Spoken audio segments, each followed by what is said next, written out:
Hello, everyone. I'm so excited to be here. I certainly feel more welcome at this campus than the majority of other campuses that I go to, although the sun was not very friendly to me outside for an hour. But anyway, you're probably wondering what a 20-year-old college student is doing up here, and he did touch on it a little bit. Last summer, student of University of Cincinnati, I was taking a women's gender studies course, and you're probably wondering, well, why would you pick that course? I didn't have the option.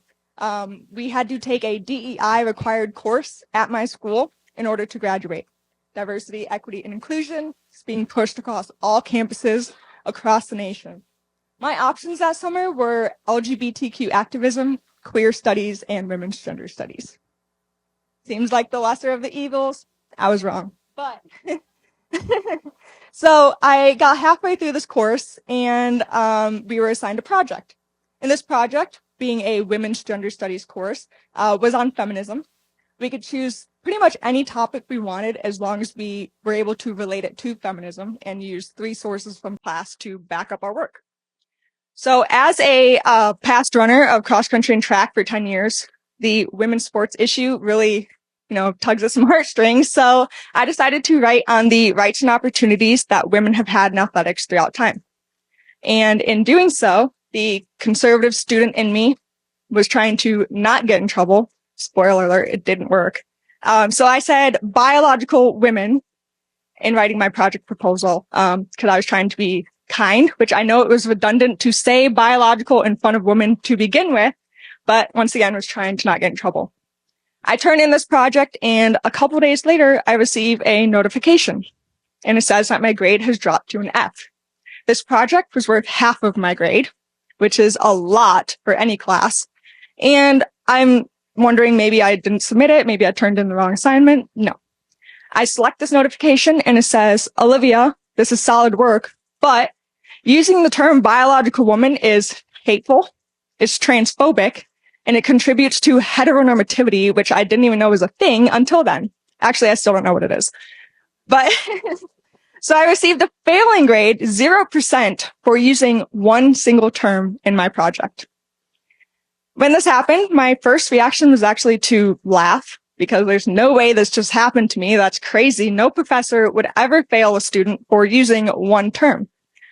No, it did actually happen. So I had to sit down at the counter with my mom because I didn't have anyone to turn to at the time, and ask her for help to please help me write an email to my professor because I don't even know what to say. I go back and forth with my professor, and we came to the conclusion that saying biological woman is in fact transphobic somehow, and that I was being a transphobe, and now I was a white supremacist as well. I don't know how we got to that point. So when I realized this was going nowhere, I turned to TikTok, of all platforms. I shouldn't be on there in the first place, but I posted a video. It was maybe 20 seconds long of me posting my teacher's comment and saying, I just got failed for saying biological woman. Is that not allowed anymore? Which did reach over 6 million views until it was taken down for hate speech. And I received a lot of notifications and emails, messages from news outlets who were asking me to comment on the situation. And at this time, I didn't release the name of the professor or the school because it was about the bigger issue that I wasn't allowed to talk about men and women's sports or use scientific terminology in my class assignments. So I didn't release the name of the school or the professor. And I also, at this time, decided to send a formal free speech complaint with my university. I sent it to the Title IX office, actually, which I guess that wouldn't help me anymore. But that's the office I did send it to. And after doing a couple of interviews on things like Fox, Newsmax, whatever, the school still had not fixed this issue. They still had not fixed my grade. They did nothing about the situation. So I decided to name drop. I figured, getting some attention onto the school will maybe solve the issue. And wouldn't you know, a couple hours after my first interview name dropping the school, I received a message from someone at the Title IX office saying, we have decided to change your grade. Then I got 100%, which I should have gotten to begin with. So they changed my grade. It gets better. And they reprimanded my professor, so they punished her and said, you have to take a free speech course and submit your syllabus for the upcoming school year. But a couple days later, I find out that they reversed this reprimand without telling anyone. I found out in a way that I wasn't actually supposed to. It was an accident. So of course I called them out on it. And so that just shows that University of Cincinnati does not stand with women. And it does not stand with, not suppressing free speech on campuses. So also during this time, there was so much going on. Riley Gaines has messaged me and she said, I will help you get your story out there. It will not go unheard. And that was just an incredible feeling to know that someone other than my parents was there for me, because obviously posting this video on social media, having my name attached to this video, I received hundreds, and I mean hundreds of messages and threats saying, I will come to your house. Be prepared. If I see you on campus, you're dead. All these things. I received messages from all but one of my friends actually saying, please remove me from social media. I don't want to be associated with a bigot like you. So I understand how difficult it is to stand up now. So probably explains why most people don't. Most girls of age 20 probably don't, because they want to keep their friends. But Riley was one who was there for me, and that meant a lot to me. So with the help of Riley, I have now become an ambassador of the Riley Gaines Center. And more recently, in the last few weeks, I've become a reporter for Campus Reform, which is a project of Leadership Institute. And so now I travel to campuses. I give speeches sharing my story, which is kind of crazy that a 20-year-old girl is going to college campuses and other events to tell a bunch of adults that a man actually isn't a woman. I feel like someone else should be doing that, but I was put in this position for some reason. Someone has to do it, even though it has to be a 20-year-old for some reason. Yeah, so it's pretty crazy. And I really hope that one day, me, Riley, Marshi, Icon, all of these groups and people who are standing up for men and women's sports and things like that. The end goal is to hopefully stop it. But we've seen what they're doing with Title IX. And it's just a disgrace to everything that my mother, my grandmother, all of them fought for. And it makes me nervous for the future of hopefully my daughters, my granddaughters. It makes me really, really nervous. Will they not have the same opportunities that I had when I was running? Will they not have the same opportunities to go to college on scholarship? I don't know. And that's really scary, because it seems like it should be just something so basic and it should be common sense. So that just blows my mind. But it has been incredible to see the positives that have come from me speaking up. Sure, I've lost friends. Sure, I've, had to give up so much, but I've traveled to so many college campuses. I've met so many wonderful people. And I would never trade it for anything. To be able to stand up for women and girls across the nation. Whether or not I've actually made any change yet, I don't know, but hopefully I've reached the minds of a couple people out there. And I hope to continue doing so until we no longer have to. But we don't know how long that'll take. But I would like to thank Marshi so much for having me here, and letting me share my story. I'm pulling up your bio really quick.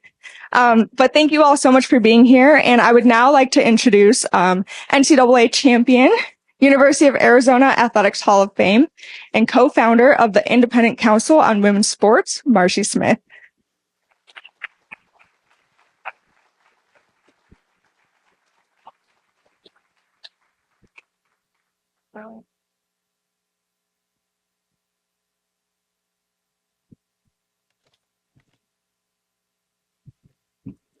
Let's give Olivia another round of applause.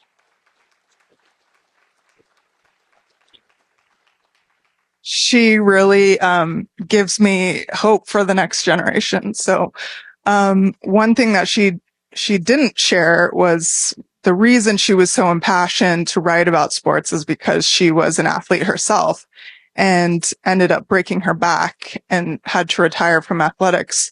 However, she continues obviously to fight for female athletes, and even a 20-year-old is making such an incredible change. And maybe it's because she's 20 that she is.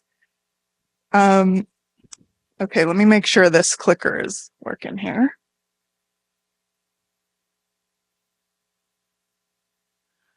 Okay. I'm here today to talk about why women and girls need and deserve a sex-separated category in sport. I'm going to start by reading this amazing quote from Lauren Bonley, who has become a friend. She's a U.S. national team triathlon. This fight is about whether women deserve to be treated fairly or not. Because if we don't deserve to be treated fairly, even in the one place where fairness is supposed to be ensured and upheld, what hope do we have everywhere else where women are being treated poorly and people make excuses like that's our place and we just need to learn how to take it?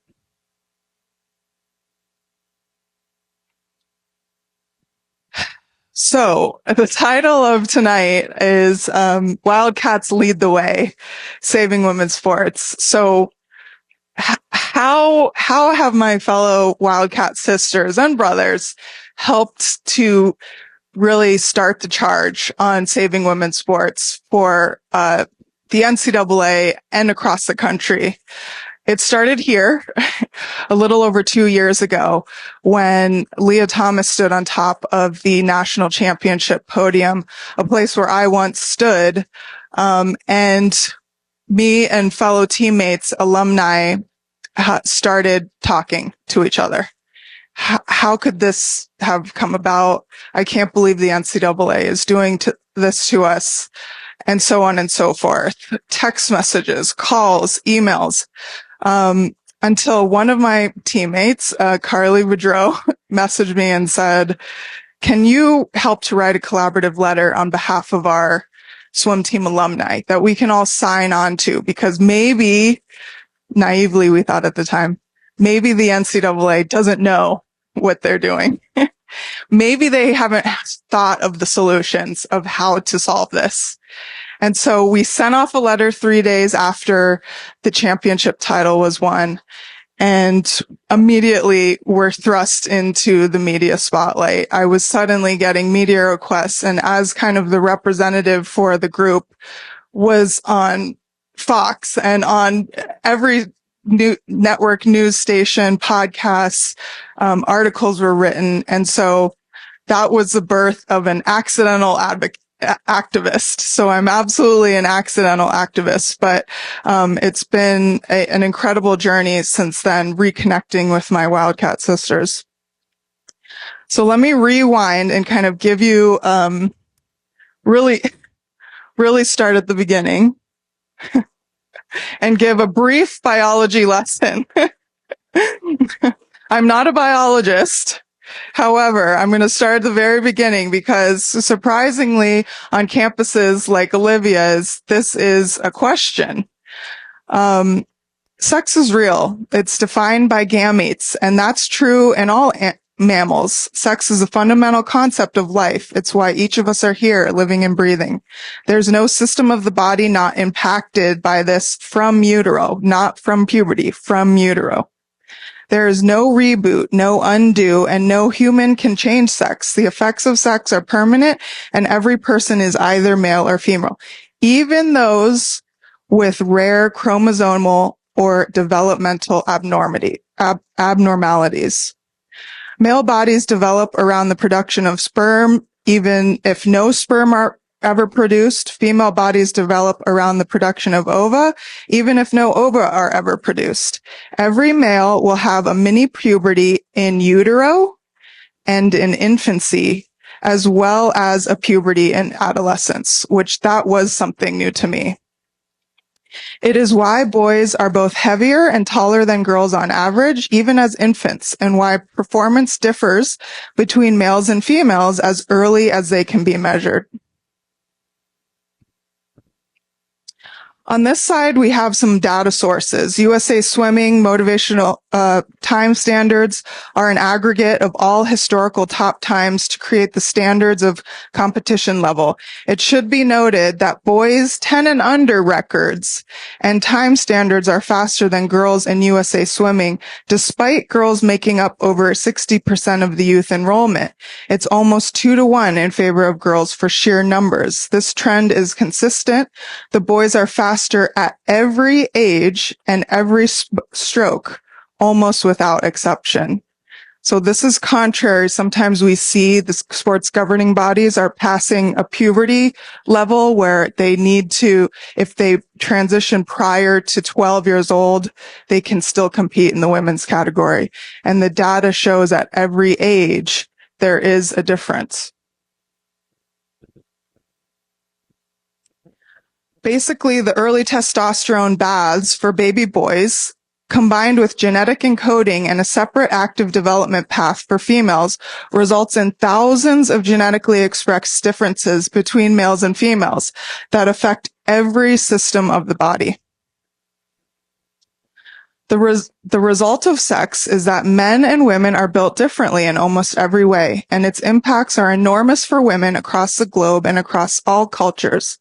It is expressed in everything: lean body mass, strength, speed, obviously reproductive impacts, bone structure, literally thousands of differences. A measurable output example of this is the fact that a man's punch is over 160% stronger than that of a woman. 160% stronger. Here are a few other more measurable performance outputs shown on this graph. So from a recent paper, these sex differences mean that men hold physical and sexual power over women in society. With this power, a culture either chooses to celebrate and respect women, or it chooses to subjugate women. Sport is a microcosm of society, and women's sport is a reflection of how we value women in society. The fundamental question we're asking right now is, do women and girls deserve access to fair sport? The answer is a yes or a no answer. So do women and girls deserve fair access to fair sport? We create sports categories for maximum inclusion. They exist across age, in some sports, weight, para categories for para athletes, and across all of those categories, sex, because without a category for women, women largely disappear from sport. This slide shows the performance of the fastest women in the world compared to men and boys in one single year, in the 100 and 800 meters track and field races. The green dots are the fastest female athletes in the world, if you could see the small clusters towards the middle of these graphs. The thousands of blue, yellow, and red are men and boys. Female players are not in the NFL or the NBA, not because women are not training hard enough or because of socialization. Usain Bolt is not faster than Flojo because Flojo didn't try hard enough, which is something that we do hear from opposition. Women work from a different biological basis. They are amazing in their own right, and their abilities should never be measured by a male standard. This has all become very clear in the public in recent years in sports, as we see male athletes demanding to compete against women. So across all sports, there's an average 10 to 12% performance gap for males versus females. And I thought this was an interesting real life scenario. Matt Grevers here is Annie's wonderful husband, a Tucson local. And I both won the 100-yard backstroke in 2005. So we were both NCAA national champions in the same event. So what did that difference look like had I competed head to head with Matt? Well, Matt, I wish he was here today so he could stand next to me. Matt is 6'8" versus my 5'10". We're both above average height for our sex. Matt went a scorching 45.62. I don't know if it's scorching anymore. Back in the day, it was. And I went a 52.82. So that difference was 14.6%. I'll give him the extra 2% from the average because he is a world record holder. But the two of us were both celebrated that year as equal champions. We both were awarded the top award and prize for our events. And the reason I was included on the podium is because I didn't have to race athletes like Matt, who are male. 2 years ago at the NCAA championships, I watched Leah Thomas stand on the same podium I did. I heard women were silenced, told to ignore their instinctive reaction to injustice, fear, and discomfort. They were emotionally blackmailed and told that the feelings and well-being of a man were more important than their own, that his life depended on their concession. So this emotional blackmail is no different than the age-old threat that women have always faced when trying to leave abuse and stand up for themselves. If you leave, I will hurt myself. Telling women that they are responsible for carrying the mental health burdens of another is wrong. Every week, I see firsthand what happens when we put our women and girls through this. The stories, the numbers, and the impacts are really heartbreaking, and they are staggering in volume. When they reach out to us, women are relieved to be able to speak freely and share their experiences, like Olivia was when Riley reached out to her. In most instances, women, parents, families, and even whole professional and collegiate teams contact us in tears, wondering why no one is doing anything to stop the painful situations they are facing or watching unfold around them. They speak of getting physically sick, losing weight, finding it difficult to focus and sleep, anger, depression, and fear. They speak of quitting, injuries they've received, or retiring early, and some have at the very highest levels. The younger athletes consider changing sports entirely to try to escape the injustice. As this becomes more visible, we've seen public support for women athletes only grow. When we tell our girls that they are more valuable as tools of affirmation, as shields of protection for men, when we tell women that their accomplishments, their desire to win, their hard work and feelings need to be set aside to make someone else feel better, we damage them psychologically. And this is abuse. So sex-based categories in competitive sports have been a huge part of women's success in overcoming discrimination. It is no surprise that in the last 50 years, the rise of women's sports has coincided with the rise of women's voices, status, legal protections, and contributions. A female champion, a female athlete, is a symbol of power, an inspiration and source of strength. A female athlete is a chance for women to see their potential, to know they are worthy of reward and recognition. We cannot strip that away.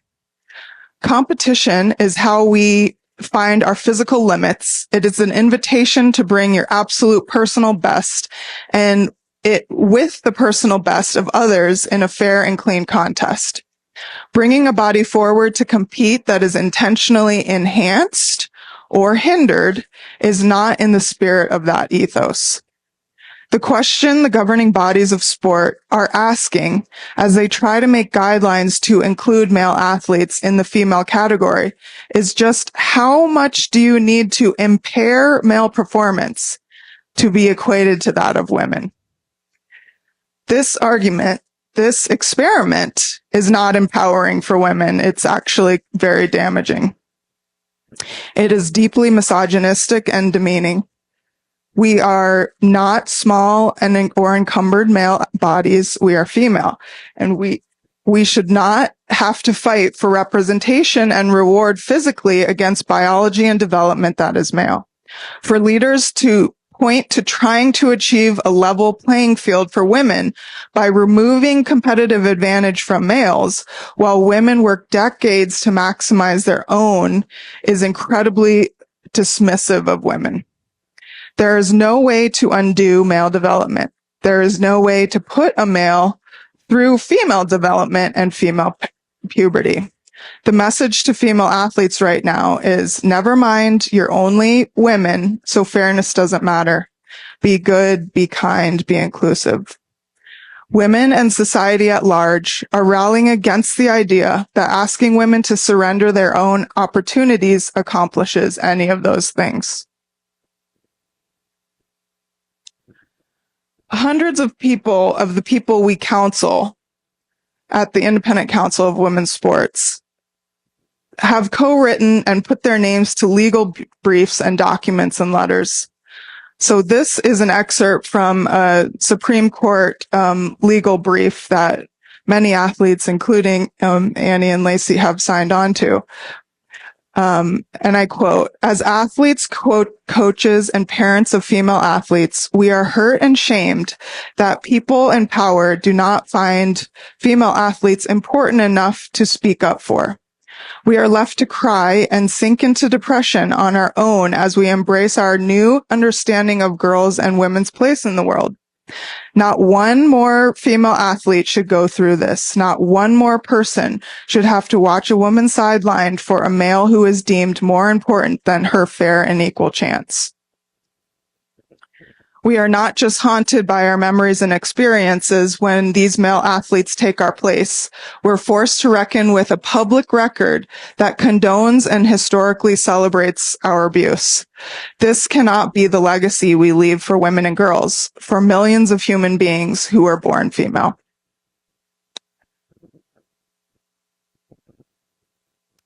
This is my friend Hannah Ahrensman. She finished a national championship cyclocross race in cycling.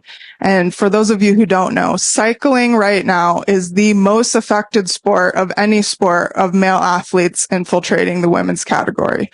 We know of close to 70 male athletes racing in women's cycling, many of them consistently every single weekend. So if you multiply how many women are affected, it's absolutely enormous. So this is a national championship USA cycling race. She should have been on the far left, finishing third. However, she was knocked off the podium in fourth place. She was flanked on either side. In fourth place and fifth place were male athletes in the women's category.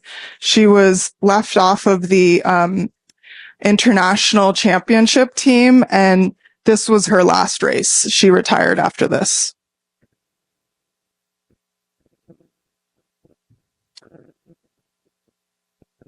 I'm frequently asked, what is fairness?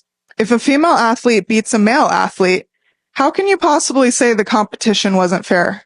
If the males competing don't always win, doesn't that show it's fair? What is an unfair advantage? First and foremost, advantage is not determined by finish. If a 10-year-old beats a 30-year-old, the 30-year-old still has a massive advantage with a fully matured and developed body. Yes, this happens. I was that 10-year-old at one point. The results simply show the 30-year-old did not have enough of an advantage to compensate for the skill, training, and talent of the 10-year-old. If a clean athlete beats a doped athlete, it doesn't mean the doped athlete doesn't have an unfair advantage. And yes, this happens. It means the use of drugs was not enough to surpass the natural abilities of the clean athlete.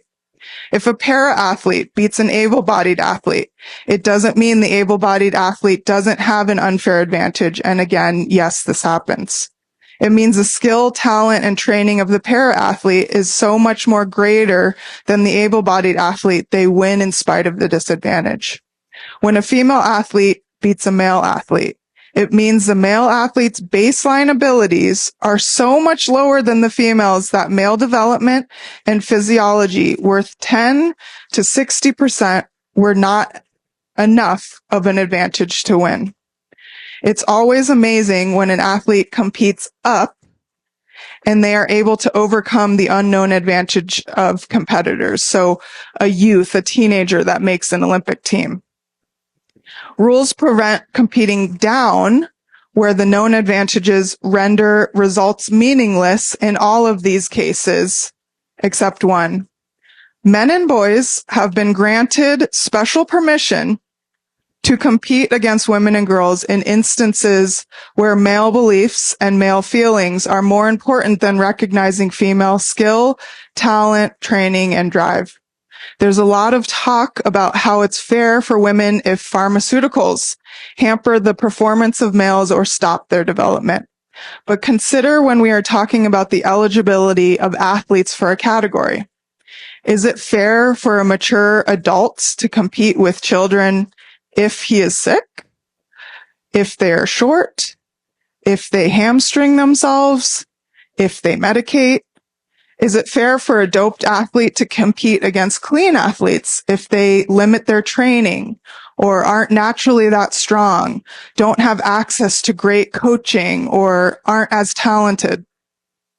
Is it fair for able-bodied athletes to compete in para events if they're given a handicap, if they medicate to slow down? There are a few things we know about hormones in the human body. Androgens do not make a woman remotely competitive with men. We saw this with the East Germans in the 80s in swimming and track and field. We know this from decades of women fed these drugs to win Olympic medals. Testosterone suppression and estrogen do not erase male development or male advantage. We know a male never becomes female. We know competition isn't fair. But even if it did mitigate male advantage, even if it could, do we see women as the equivalent of hamstrung and artificially limited males? Do we decide males get the podium for men and also for women? What are we rewarding? We don't allow the changing of category or use of PEDs, performance-enhancing drugs, in any of these other instances because we recognize the value of seeing youth rewarded and safe, athletes compete cleanly and fairly, and a space to celebrate para-athletes. So where does this leave women and girls? Why are we the exception? What does this say about our status? Is the female body deserving of achievement? It's worth thinking about. Because when you see women beat some of these males given special privileges to choose to compete where they want, it does not mean they didn't have male advantage or male development. It means women were displaced to accommodate him. It means women and girls are the only athletes not worth granting fair competition to. It means men get priority even when women get hurt. Women overwhelmingly want the boundary for their sports to be female. When asked, women in sports want sex screenings and a protected female category consistently over 80 to 90% of the time. So in summary, this issue really is not complicated or complex. It's actually very simple. But it is contentious because the concept of gender identity is in direct conflict with the objective reality of sex. You have to choose one, and the more we pretend to ignore that, the more women are hurt. When it comes to a woman's sex and a man's gender identity, you cannot protect both. You have to choose. You can protect the boy who wants to take a spot on a girl's team, or you can protect the girl for whom that spot was designated.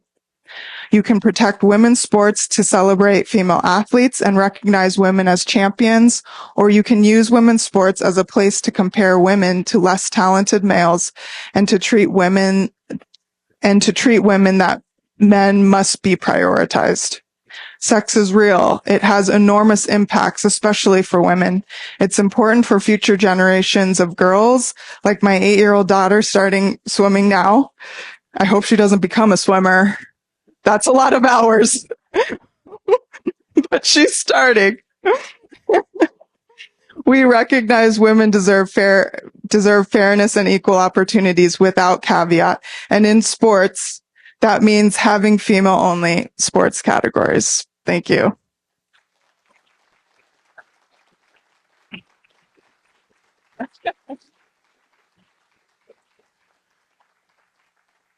So I thought, I think there's an extra mic up here. If anyone at this point, does anybody have any questions at this point, either to Olivia or I? All right. What I was wanting to know is when I see these things and I see him standing on the podium and these other women smiling, I would not be smiling. Why do they do it? Why do they participate? Why don't they just don't even participate and all be competing against other men acting as women? Why don't they just do that? Or has that been thought of? Or because what good does it do? They stand there and they smile, and I go, I'd be pissed off. This is the most common comment and question that we get on social media out. Why don't the women boycott? If they would just boycott, this would be over tomorrow. And my response and our position at Icons is, we support female athletes in however they want to advocate for themselves. And boycotting is absolutely what some girls want to do. We saw this a couple days ago in West Virginia.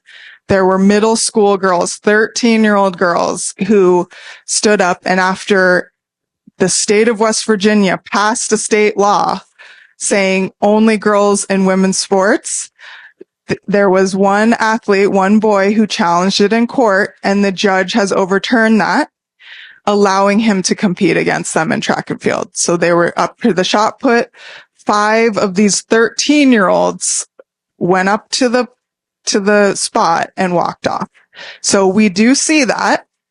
And in that instance, they have done everything, including get a state law passed and fought in court, and still the adults in charge have not listened. And so in that instance, I think boycotting absolutely appropriate. It made headlines. It's going to continue to accelerate now as the season progresses.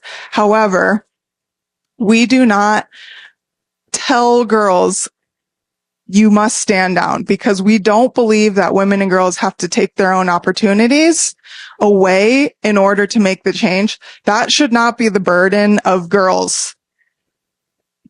That needs to be the burden of adults in charge. And so we're trying to advocate in every possible way to make those adults make the decision.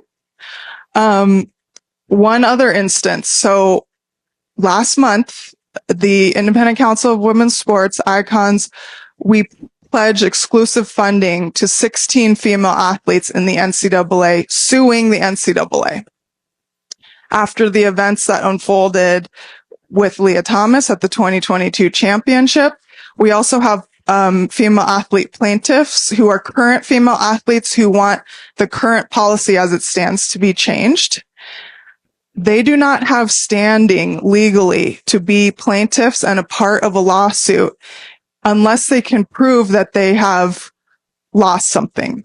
Riley Gaines is the most prominent figure advocating for female athlete sports right now. Would you know her name had her picture not be taken on the podium next to Leah Thomas, had her trophy not been denied her? So we support athletes who want to do that. In some instances, when they've exhausted every other possible opportunity, they are doing that. In other instances, many girls and women have stepped away. I know their names because they call us privately. Do you know their names? Do you know where they are? No, because they're excluding themselves and the boys are going on to win anyways. And they are either being privately reprimanded by their schools. In some instances, an entire school that boycotted, I'm trying to think, it's an East Coast school, Vermont or Massachusetts. The girls team decided not to play for safety concerns in basketball.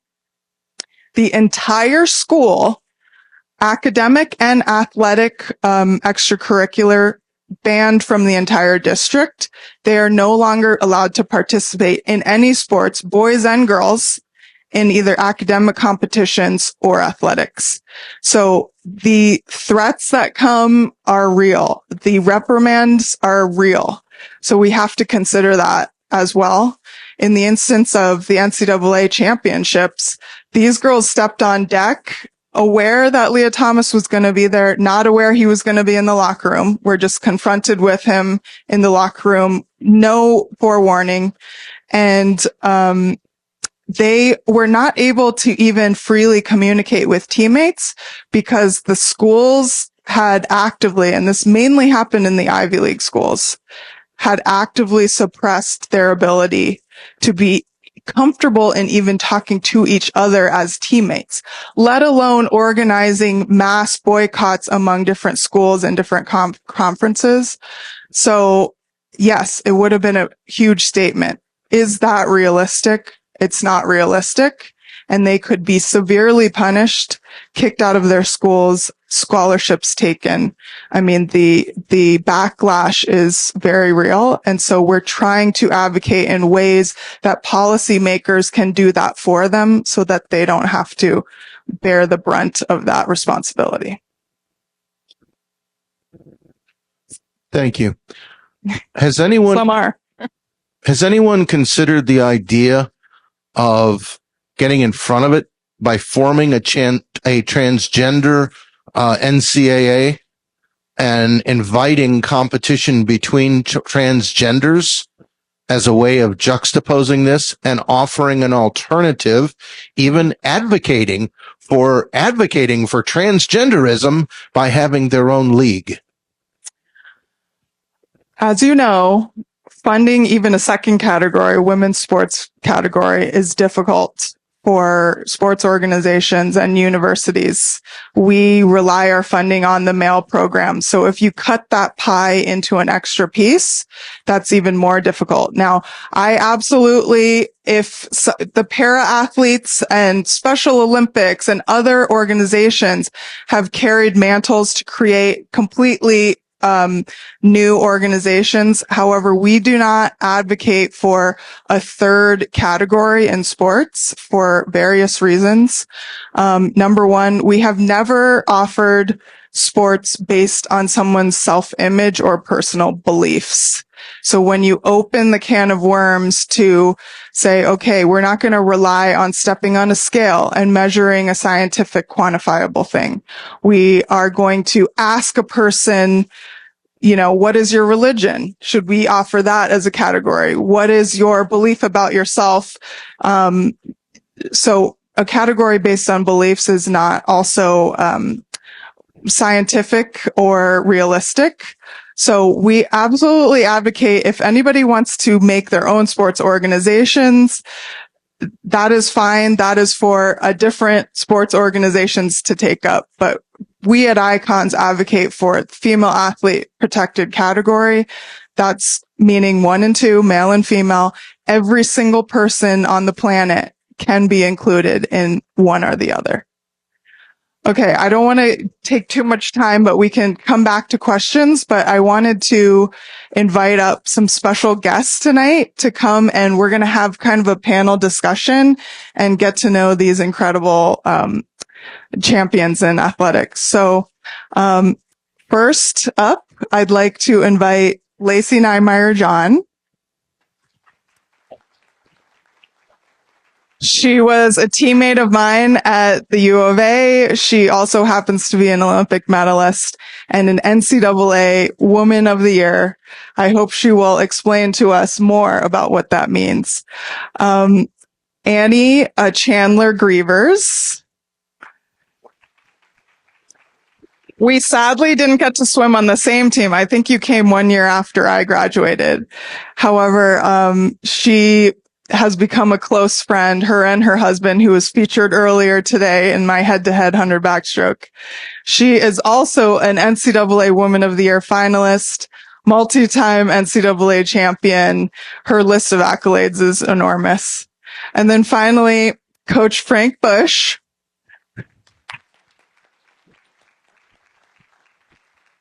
He is one of the most decorated women's swim coaches in the history of sports. He's won 6 NCAA Coach of the Year awards for both a men's and a women's team. And he's also a multi-Olympic team coach. So first off, I just hope that everyone could kind of briefly introduce yourselves better than I could do. So let's start with Annie. Okay.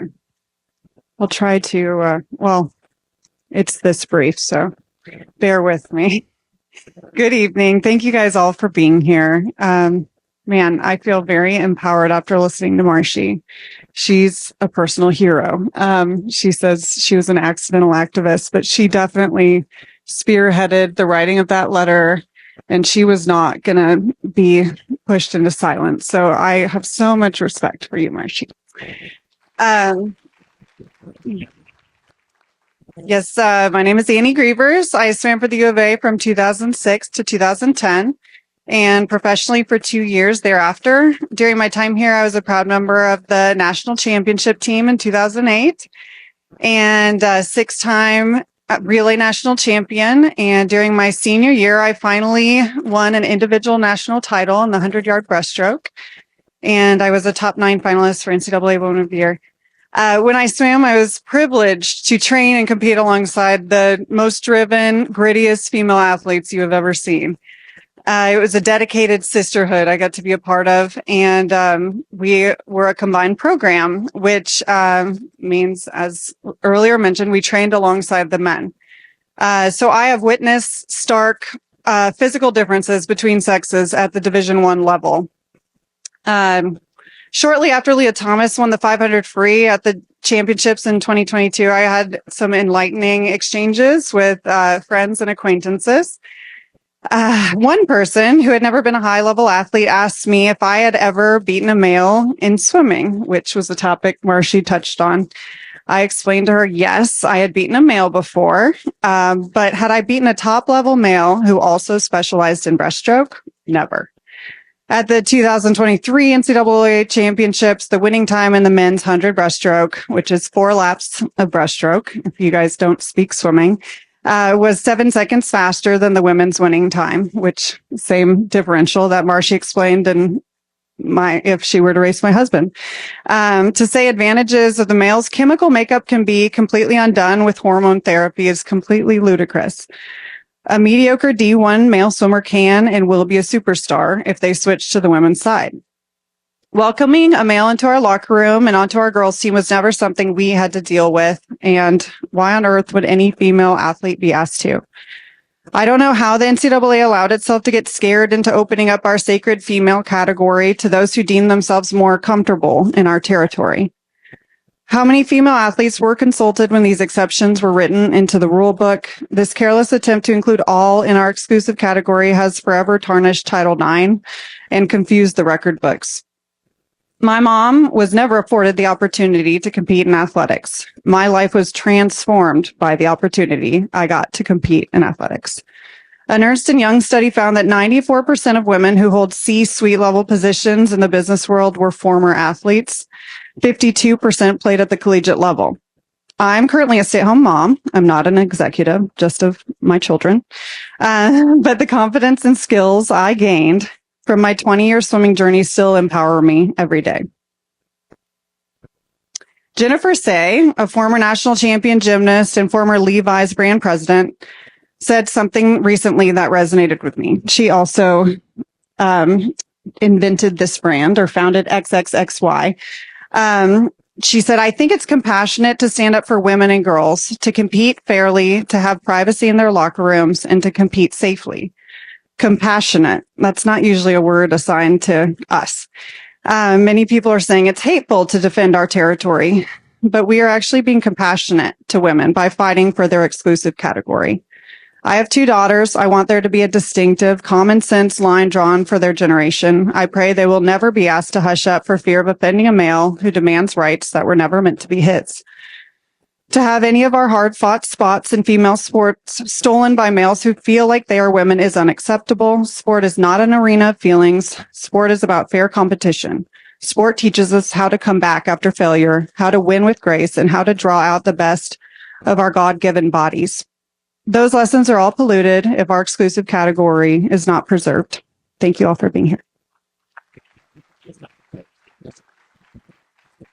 Place. Why did I have to follow Annie?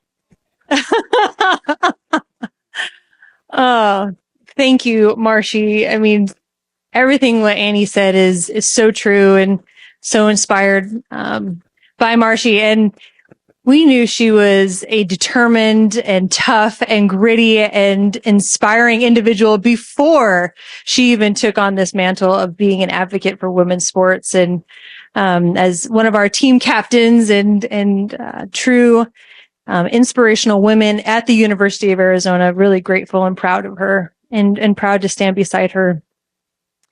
So I am born and raised in Tucson, Arizona. This is my home. I love this town. Had many opportunities to go away. And this was my spot. And it was because of this amazing human next to me that, kind of, helped me realize that this was the place where I needed to be to know who I was as a person. Right. And the more I developed as a person, the swimming fast side come easier, not easy, but easier. And, it was being a part of the University of Arizona swimming and diving team where my career took off, but it didn't start there. Right. I was swimming in little kidney bean pools around Tucson, my whole life. I loved it. And, swimming is one of those sports where we train with men all the time. And so recognizing the differences between, a male body and a female body is very real. Even in high school, I remember there was a set that we had, and, Rourke, my high school coach here, will remember this. Maybe I remember it, but, I was training in the 200, right, for that time. And there was a set of 200s and there was another of my teammates, and he was in the same set with me. And we played this game, kind of a cat and mouse game, where actually I would go first and I would get, up to a 25-yard head start, and we would do 200 repeats. And my job was to try to stay as far ahead as I could. But of course, every time, he caught me. I never felt like I was disrespected because of that. I was glorified because of that. I was proud to be in that set because I was in a setting that respected those differences, right? And so grateful for the people in my life, the coaches in my life that recognized that and knew that the opportunity to compete at every level was important, not just so that we could win medals and records and those type of things, but so we could become people who knew how to win in life. And those opportunities are real and they're tangible, and, grateful to be a part of tonight to recognize the need to protect those opportunities so that women of the future still have them. So thank you.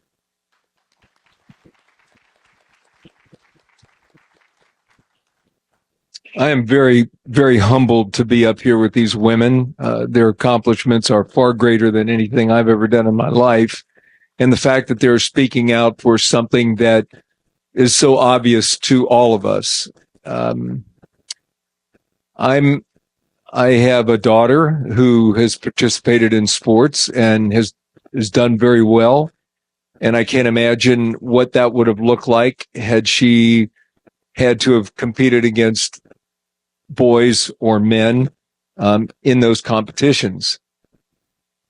Competition sports is one of the greatest teachers in life because of the questions that come up before you in competition is nothing like anything else in the world teaches you. And it's a choice that we make to be involved in competition. And it's not just for men and for women or for the best or for the least. It's a choice we make to teach ourselves and to be involved in an arena that can only teach us those values and those standards. Completely different than the rest of anything else that they do in their lives. So to see women, I've been around this. I've been around this situation long enough to where I begin to question, why did it take till 1924 when we as men allowed women to vote? Why did it take until 1982 that the NCAA decided to offer their first championships in sports in 1982. And I think of all of the hard work and effort that women have in history have had to go through. And here we are as a group of men deciding what is right for them. And when I'm so disappointed and so disgusted that we would question the difference between biological sex and gender identity to place them in categories that is not right. So I've been surrounded by amazing women in my life besides my wife and these women up here. And for that to be placed in a category where we are now judging, when I say we, I mean people that aren't even qualified to make these judgments, are bestowing on these women. So I thank you for coming.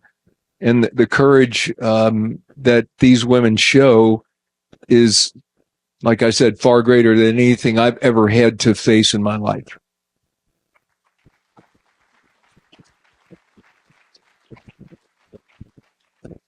Lace, you touched on the process and starting in kidney pools in Tucson, and she accelerated past what most humans on Earth ever accomplish to stand on an Olympic podium.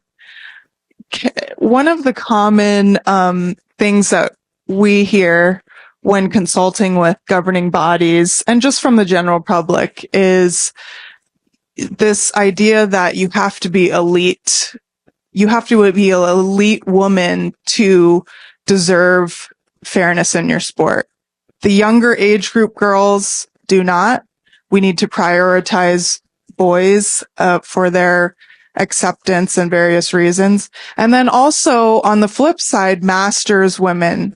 So older women getting into sports or wanting to continuing their sports, they also don't deserve fair competition because it's not competitive. So can you talk to us about the developmental process and how you started in a kidney pool to winning NCAA Woman of the Year and what that looked like for you and why it's important to honor every category in sport? Thanks, Marsh. Again, looking back at after the Olympics and being able to speak and to share that experience with people, one of the number one questions that you get is what did it take? When did you start training to be an Olympian? And I was like, I'd never started. It was when I started going across the pool, right? There wasn't a point where I was like, oh, I'm going to be an Olympian. It was it's a process. And, when you talk about the training, they make sense, right? Oh yeah, you got to know how to, your breath pattern or technique or strength, all those things. And it doesn't happen overnight. You have to practice that over and over and over again. Well, showing up on, one day and making the way to the podium doesn't just happen, right? You have to practice that. You practice winning over and over and over. Now, sometimes we can measure that win, with a medal or a record or whatever it is, but in practice, in, the mental rehearsals that you have, right? Learning how to be confident enough to know that you can win, right, is important. And I think that at an early age, starts that you can win, right? And that this is how we win. And knowing the process of becoming a great athlete starts with just knowing how to win at even the smallest level. And so when I think of, that comment that you get, Marshi, one of my gut reactions is I'm just not wired to participate, right? If I'm going to get in the pool, I'm going to try to win, right? And I'm going to work as hard as I can, not so that I just have a place and a lane, but so that I am on the podium. this is way too hard of a sport just to do it. Because training is not fun. Newsflash. It's not enjoyable. It's very painful and a lot of sacrifices. And so, I think that's an important point to make, is that as we are developing people, and especially young women who, are, when we look at the dropout rates for sports in women, it's at that young age of 11, 12, 13 years old. And I can't help but think that that will continue to rise when they see that they don't have a safe or a fair future in front of them to participate in sports. And, Marshi, in my introduction, you mentioned NCAA Woman of the Year, and I'm sitting next to a finalist, which is no small feat. And at the University of Arizona, we actually have 4 winners of the NCAA Woman of the Year award. 3 of those are swimmers coached under this and brilliant man. And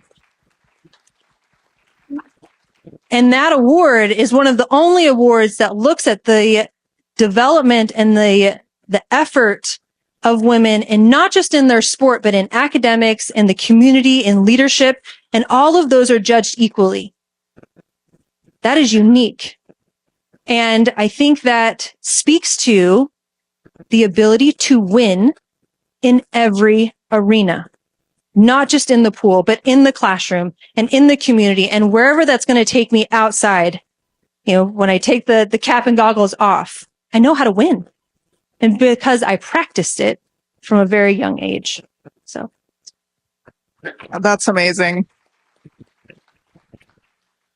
So, Coach Busch, one of the things that stood out about Coach Frank to all of us really was not his technicality and how to create the most brilliant swim sets in the universe, but his ability to connect and make relationships with each of us as people.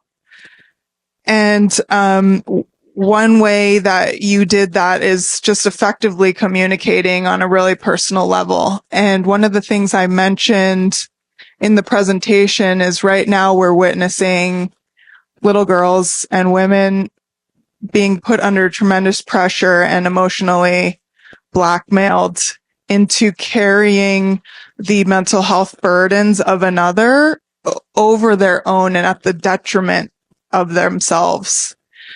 Can you speak, because you have the unique experience in coaching a men's and women's team, if you had an athlete, as I know that you had over the years, who is trying to carry the emotional weight of another teammate or a friend or experiencing really something heavy in their lives, what kind of advice would you give to that particular athlete in that scenario?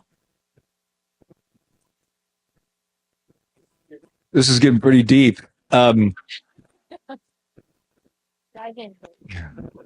of all, I would say that, and Patty and I talk about this a lot, that we are all in charge of our own happiness in life. There is no one else that is going to provide your happiness. It's a choice we all make. So when I had the privilege of sitting down in my office and talking to athletes about the direction that they were taking in their lives or the obstacles that they were facing, I realized that number one, they needed someone to talk to. Number two, my job was to let them talk. And number three, it was not to make a judgment, or it was not to necessarily solve the problem. It was letting them talk long enough where they could actually see maybe what the issue was. I'm a firm believer if you let someone talk long enough, they're going to tell you what they're thinking. And so my job as the coach was to listen, to be a great listener, and to provide every possible avenue of not just positive outlook, but to look at it in any way we needed to look at it to solve whatever that issue was. So everybody's different. I can,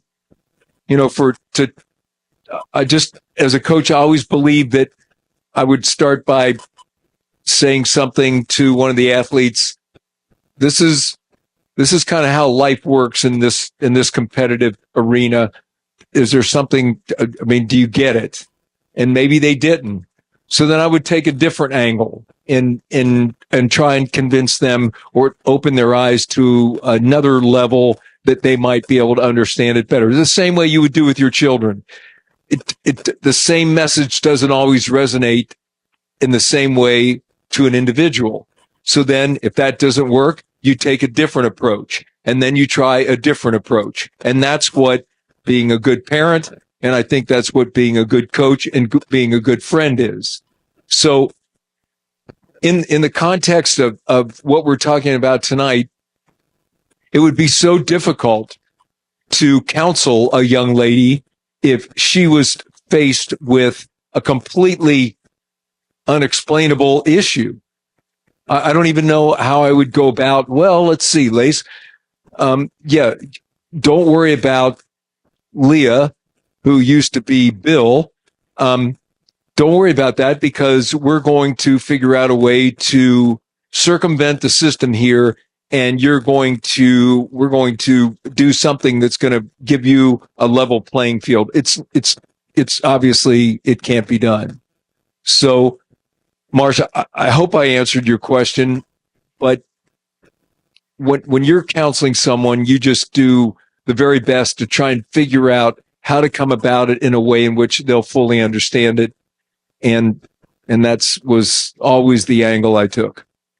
So kind of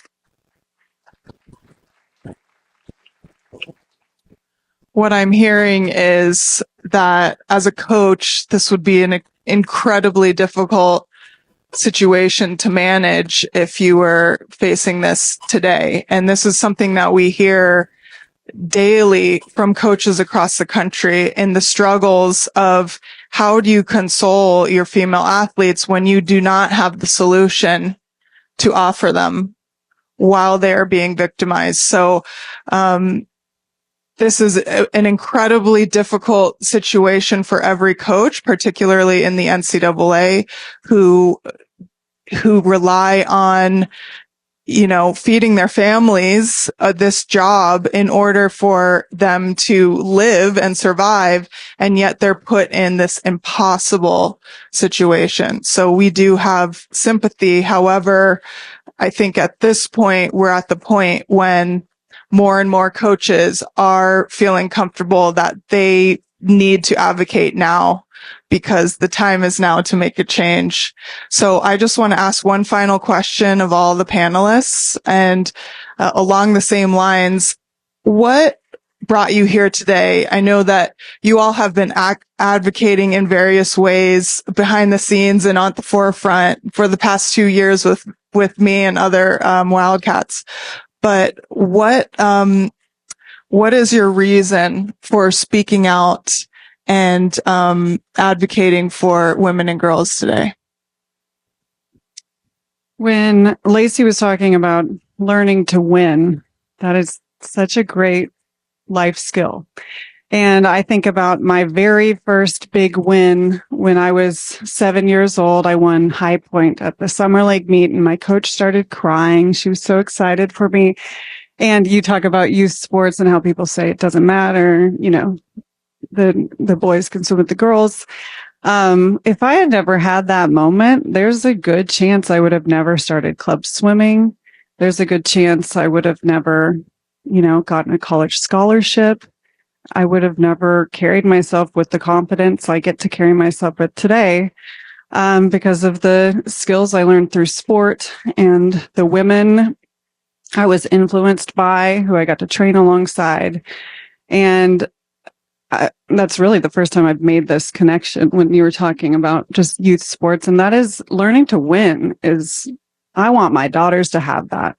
And I don't want anybody taking that away from them. And even if they don't win, or they podium, or they final, or they make the varsity team, that people say that one spot doesn't, like how many trans athletes are we going to have? It's not that many. It doesn't matter. It's like one is too many to take a spot away from a girl. So that is why I'm here and why this matters to me. And I want my daughters to have the opportunity to learn how to win in life.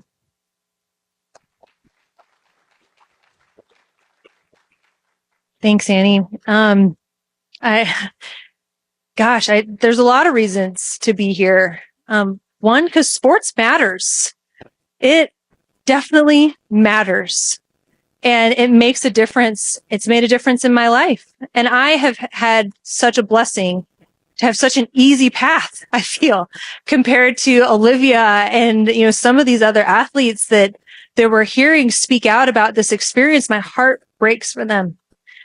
I hated watching those NCAAs, where Leah Thomas was on the podium, and that's all the news talked about was Leah Thomas. Not the other champions, not the records that were broken, not the hours and painstaking sacrifices that were made to get to that one moment. That was not talked about. That was ignored. And it hurts my heart that was their experience, because sometimes you only get one chance to do that. And the amount of hours that it takes to get that one chance is significant. And so providing that one opportunity, that one spot, it makes a difference. And so, to be a part of this message, to be a part of this movement that seems so common sense, it's driven out of a place of gratitude for my experience, but also a determination that this has to continue for the future and the benefit of women for decades to come. And not just in sports. I think it trickles down to all aspects of society. I think you were right, Marshi, in saying that sports is that microcosm where we see these issues so isolated and so clearly. Sports has allowed us to give us that lens, and just really grateful for my experience and want to help others have that same experience, especially young girls in sports.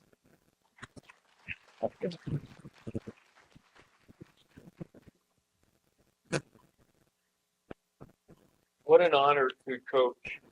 What an honor to coach these women. And I'm going to quote a very famous person. Her name is Patrice Busch here. She's much better at putting things into words than I am, but we had put some things down on paper, and she said, like all young people, transgender youth need love and support in order to thrive. I think everyone in this room believes that. But I reject the idea that supporting some young people in sport must come at the expense of destroying the very foundation of women's sports. And so how can we sit by and let something be so wrong continue to be wrong? And for the life of me, I can't really wrap my head around that we're actually here talking about this. To this day, I wake up every day and I think, do we not understand the difference between men and women? I mean, everyone in this room does. You wouldn't be here if you didn't support that.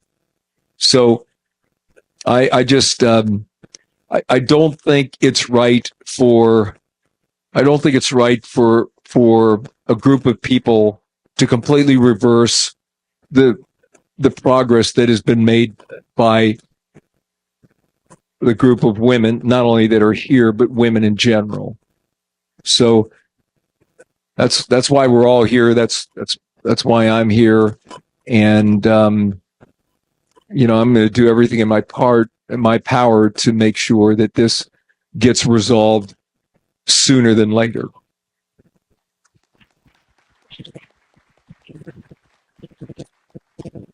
So we've taken you a little over, so I apologize for that, but it was just too good. Just had to keep going. But we're going to close tonight. I just wanted to, first, from the bottom of my heart, thank Jeff. Please stand up again, Jeff. Please give him a round of applause. He has been asking me and others to do this for 2 years now, to come to the U of A, come to Tucson and do something for the community here. And I'm just so grateful that he has put all of this together and allowed us to just walk in and speak to you all. So thank you, Jeff, so much for your support, not just tonight, but for the past 2 years. So again, thank you.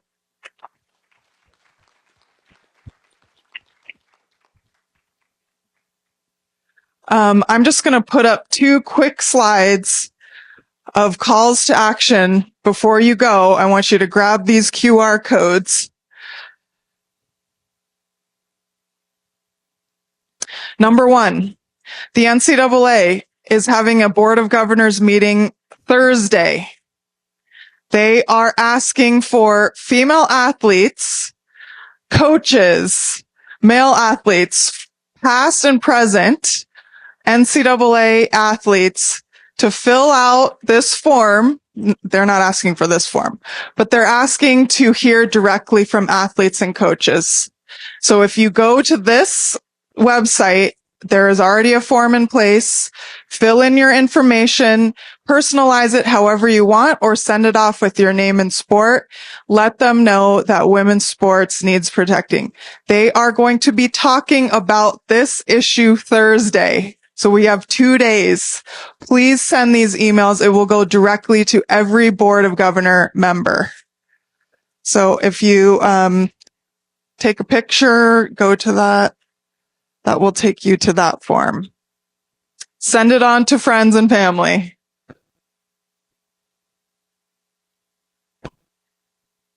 Everybody got it?